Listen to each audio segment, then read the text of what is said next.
467 personnes ont perdu la vie et plus de 280 000 foyers ont été endommagés ou détruits lors du tremblement de terre de magnitude 7,1 qui a secoué Mexico en septembre 2017.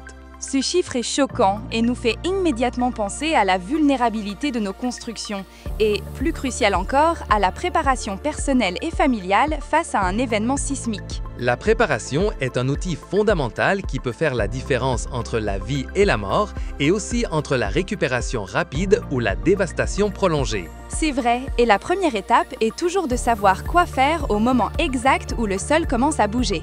Pendant un tremblement de terre, la règle d'or est de s'accroupir, se couvrir et s'agripper. S'accroupir signifie tomber au sol ou au moins se mettre à genoux pour éviter d'être renversé par la secousse. Se couvrir implique de chercher refuge sous un meuble robuste comme une table résistante ou un bureau en protégeant la tête et le cou avec les bras. S'agripper, c'est s'accrocher à ce meuble ou à cette structure qui vous offre une protection afin qu'il ne bouge pas ou ne se déplace pas pendant le tremblement. Cette technique est soutenue par de vastes études sismiques et il a été démontré qu'elle réduit considérablement les blessures causées par les chutes d'objets ou par l'effondrement partiel. Par exemple, lors du tremblement de terre de Loma Prieta en 1989 en Californie, aux États-Unis, de nombreuses personnes qui ont appliqué s'accroupir, se couvrir et s'agripper à l'intérieur de leur foyer ont survécu avec des blessures minimes. Pendant ce temps, d'autres personnes qui ont essayé de sortir ou de courir ont été gravement blessées par la chute de débris ou par des objets en mouvement. Il est crucial de comprendre que rester à l'intérieur d'une structure pendant le séisme est souvent plus sûr que d'essayer de sortir. De nombreux accidents se produisent lorsque les gens courent à travers les portes ou les escaliers pendant que la terre bouge violemment. Les structures modernes sont conçues pour résister à un certain niveau de mouvement et le risque d'être frappé par des débris extérieurs ou du verre est élevé. Si vous vous trouvez à l'intérieur d'un bâtiment, éloignez-vous des fenêtres, des miroirs, des tables lourdes, des étagères et de tout objet qui pourrait tomber. Ces éléments peuvent se casser, tomber et provoquer des coupures sévères ou des traumatismes crâniens. Que devons-nous faire si le tremblement de terre nous surprend pendant que nous dormons dans notre lit? Si vous êtes au lit lorsque le tremblement de terre commence, restez-y, couvrez-vous la tête avec un oreiller épais et attendez que le tremblement passe. Sortir du lit dans l'obscurité, pieds nus, pourrait vous exposer à marcher sur des verres brisés ou des débris sans vous en rendre compte. Si vous êtes dans un immeuble de plusieurs étages, n'utilisez en aucun cas les ascenseurs. Les ascenseurs peuvent s'arrêter brusquement, vous laissant coincé entre les étages et leurs câbles pourraient se rompre. Les escaliers ne sont pas non plus une option sûre lors du mouvement initial, car ils peuvent s'effondrer ou se détacher de la structure principale. Une fois que le séisme a cessé, et seulement alors, évaluez la situation et cherchez un chemin sûr pour évacuer si nécessaire. Et si le tremblement de terre vous surprend dans la rue, à l'air libre, qu'est-ce qui est le plus recommandé? À l'air libre, déplacez-vous rapidement vers un espace ouvert, loin des bâtiments, des poteaux électriques, des arbres, des ponts ou de toute structure qui pourrait s'effondrer. Accroupissez-vous et protégez votre tête avec vos bras jusqu'à ce que le mouvement cesse complètement. Lors du tremblement de terre de 1960 à Valdivia au Chili, le plus puissant enregistré dans l'histoire avec une magnitude de 9,5, les zones ouvertes se sont avérées être des zones de refuge plus sûres. Ceux qui se trouvaient dans des espaces dégagés ont eu de meilleures chances de survie sans blessures graves. Et si nous sommes à l'intérieur d'un véhicule en mouvement? Si vous conduisez, arrêtez-vous dès que possible dans un endroit sûr. Coupez le moteur et restez à l'intérieur du véhicule jusqu'à ce que le tremblement s'arrête. Évitez de vous arrêter sous les ponts, les passages supérieurs, les bâtiments hauts ou les arbres qui pourraient tomber. Le véhicule vous offre une certaine protection contre les objets qui pourraient tomber ou être projetés. Une fois que le mouvement a cessé, procédez avec précaution en observant la route à la recherche de fissures ou de débris. Il est très important de ne pas allumer de bougies ou d'allumettes après un tremblement de terre tant qu'il n'a pas été confirmé qu'il n'y a pas de fuite de gaz. Les étincelles peuvent provoquer des explosions ou des incendies catastrophiques s'il y a du gaz accumulé dans l'environnement. La détection précoce des fuites de gaz est prioritaire en utilisant l'odeur, car une odeur distinctive est ajoutée au gaz naturel. Après le séisme, si vous vous trouvez dans une zone côtière, la priorité numéro 1 est d'évacuer immédiatement vers un terrain élevé. Les tremblements de terre sous-marins ou proches de la côte peuvent générer des tsunamis, avec des vagues gigantesques qui atteignent la rive en quelques minutes. N'attendez pas une alerte officielle au tsunami. Si vous avez ressenti un fort tremblement et que vous vivez près de la mer, l'évacuation est votre réponse immédiate. Le tsunami de 2010 au Chili, postérieur au tremblement de terre de magnitude 8,8, a démontré comment l'évacuation rapide a sauvé des milliers de vies malgré la dévastation. La force de la nature est incommensurable et notre préparation est notre bouclier le plus efficace. Donc, une fois que nous savons quoi faire pendant le séisme, la question vitale suivante est: que devons-nous préparer avant qu'un tremblement de terre ne se produise? La préparation commence à la maison avec la sécurité structurelle et l'organisation familiale. Tout d'abord, il est essentiel d'ancrer les meubles lourds, tels que les étagères, les bibliothèques et les armoires, au mur. Vous pouvez utiliser des sangles de sécurité ou des supports d'angle qui se vissent à la fois aux meubles et au montant du mur. Les réfrigérateurs et les chauffe-eau doivent également être sécurisés pour éviter qu'ils ne se renversent, ce qui est une cause fréquente de blessures et de fuites de gaz. Les chauffe-eau peuvent être fixés avec des sangles métalliques au montant du mur en 2 points, un au tiers supérieur et un autre au tiers inférieur. Les chauffe-eau peuvent être fixés avec des sangles métalliques au montant du mur en 2 points, un au tiers supérieur et un autre au tiers inférieur. Ceci est particulièrement crucial dans les cuisines et les pièces où l'on passe beaucoup de temps. Nous devons également nous assurer que les objets lourds se trouvent sur les étagères les plus basses et que les objets fragiles ou susceptibles de se briser sont rangés en toute sécurité dans des armoires avec des fermetures. Les lampes de plafond ou les ventilateurs doivent être solidement fixés pour éviter qu'ils ne tombent et ne causent des dommages ou des blessures. Et il est vital d'identifier les vannes de coupure de gaz, d'eau et l'interrupteur principal d'électricité de votre maison. Il est recommandé que tous les adultes de la maison sachent comment et où se trouvent ces vannes.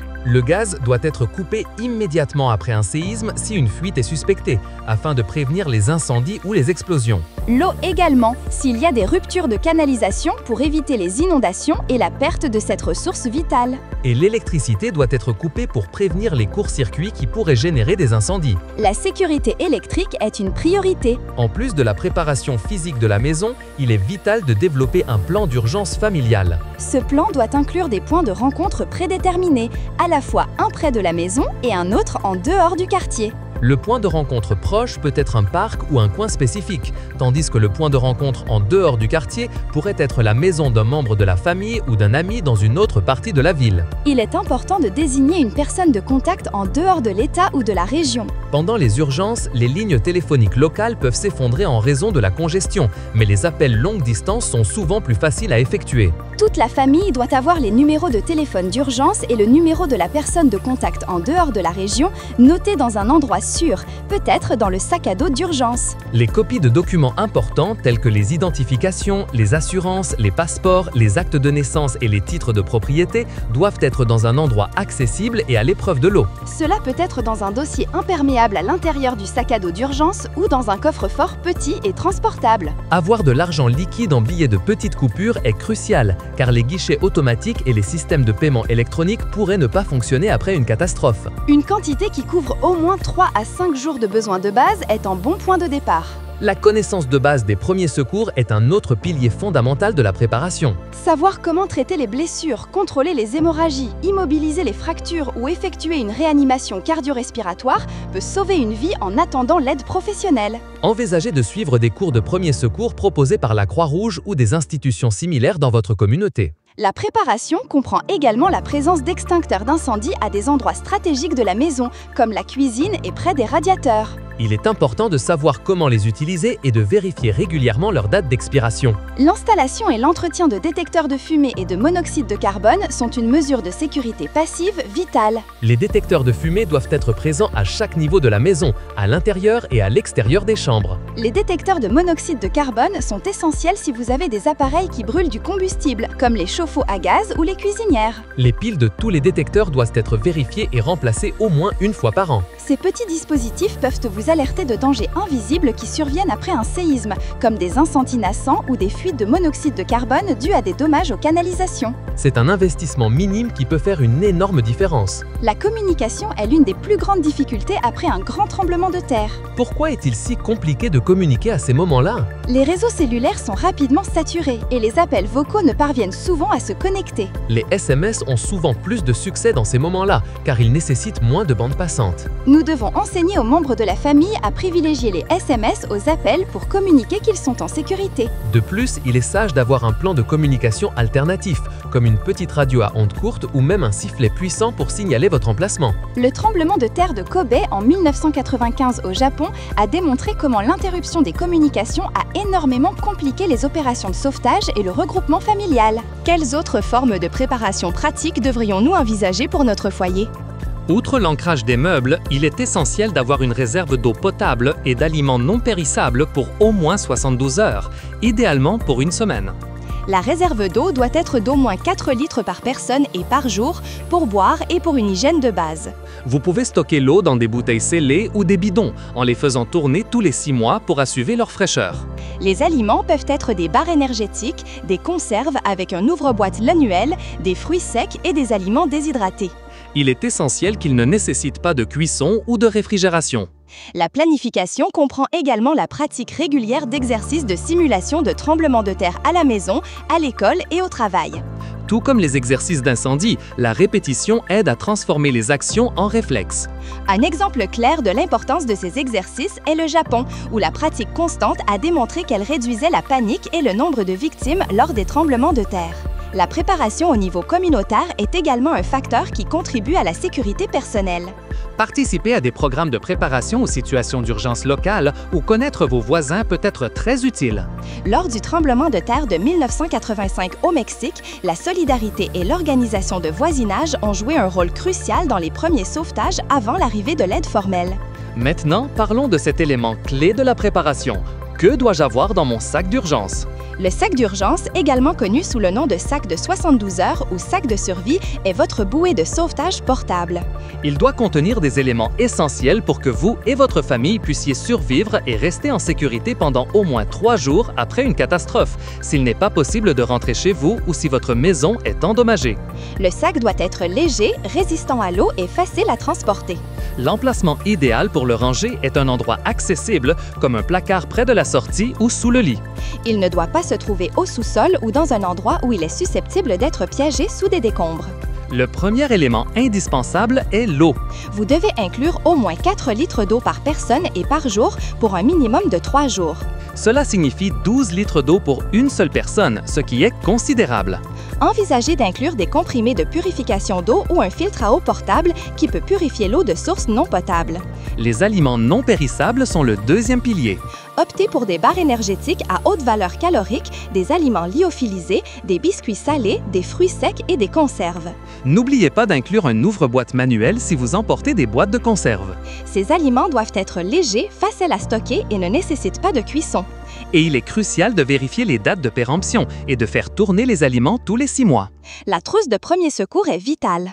Elle doit contenir des bandages stériles de différentes tailles, des compresses, du sparadrap, des lingettes antiseptiques, de l'alcool ou de l'iode. Incluez des analgésiques, des anti-inflammatoires, des antihistaminiques et tout médicament sur ordonnance dont vous avez besoin avec une provision pour au moins une semaine. Les ciseaux, les pinces, le thermomètre, la pommade antibiotique et la crème pour les brûlures mineures sont également indispensables. Une lampe de poche puissante avec des piles supplémentaires est essentielle pour la visibilité dans l'obscurité, surtout si l'électricité est coupée. Une radio à piles ou à manivelle est nécessaire pour syntoniser les stations d'urgence et recevoir des informations officielles sur la catastrophe. Assurez-vous d'avoir des piles de recharge pour la radio et la lampe de poche. Un sifflet est un article petit mais puissant. Il vous permettra de demander de l'aide et d'alerter les sauvetages si vous êtes piégé. La voix humaine se fatigue rapidement en criant, mais un sifflet peut sonner pendant des heures. Un masque anti-poussière pour chaque personne vous aidera à filtrer l'air des débris et de la poussière. Une paire de gants de travail ou de jardin protégeront vos mains des coupures et des ampoules lorsque vous déplacez des débris. Une clé Stilson ou une pince vous serviront à fermer les vannes de gaz ou d'eau de votre domicile sans avoir à attendre les services d'urgence. Un chargeur portable ou une batterie externe pour votre téléphone portable est très utile pour maintenir la communication plus longtemps. Assurez-vous qu'il est chargé à 100% avant de le ranger dans le sac à dos. Les copies des documents importants que nous avons mentionnés précédemment, tels que les pièces d'identité, les passeports, les polices d'assurance, les certificats médicaux et les contacts d'urgence, doivent être placés dans un sac étanche. Il est également conseillé d'emporter un peu d'argent liquide en petites coupures car les distributeurs automatiques ne fonctionneront pas. Quels autres éléments moins évidents devrions-nous inclure dans le sac à dos?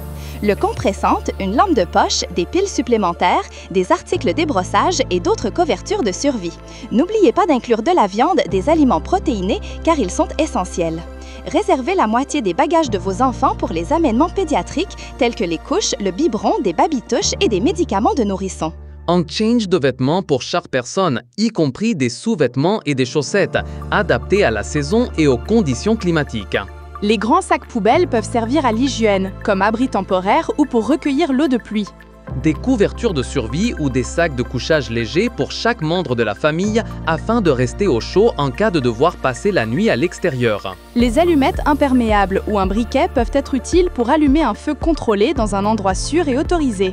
Les allumettes imperméables ou un briquet peuvent être utiles pour allumer un feu contrôlé dans un endroit sûr et autorisé. Les lampes à LED sont plus éco-énergétiques et ont une durée de vie plus longue. N'oubliez pas que chaque membre de la famille, si possible, devrait avoir son propre sac à dos ou au moins partager le poids de manière équitable. L'entretien du sac à dos est aussi important que sa création. Vérifiez le contenu de votre sac d'urgence au moins 2 fois par an, par exemple lorsque vous changez d'heure au printemps et en automne. Cela vous permettra de remplacer les aliments et l'eau périmée, de recharger ou de remplacer les piles et d'ajuster les vêtements en fonction de la saison. La préparation à un tremblement de terre est un processus continu, pas un événement unique. C'est un investissement en sécurité pour vous et pour ceux que vous aimez. L'information précise et la pratique constante sont vos meilleurs alliés. La résilience d'une communauté se construit avec la préparation individuelle. La résilience d'une communauté se construit avec la préparation individuelle. Explorateur, la préparation et le pouvoir. Nous espérons que ces connaissances vous aideront à être prêt à toute éventualité. Abonnez-vous à la chaîne Explorando. Mettez un j'aime si vous avez trouvé ces informations utiles. Laissez un commentaire avec vos questions ou vos expériences de préparation. Et partagez cette vidéo avec tous vos proches pour que davantage de personnes soient préparées.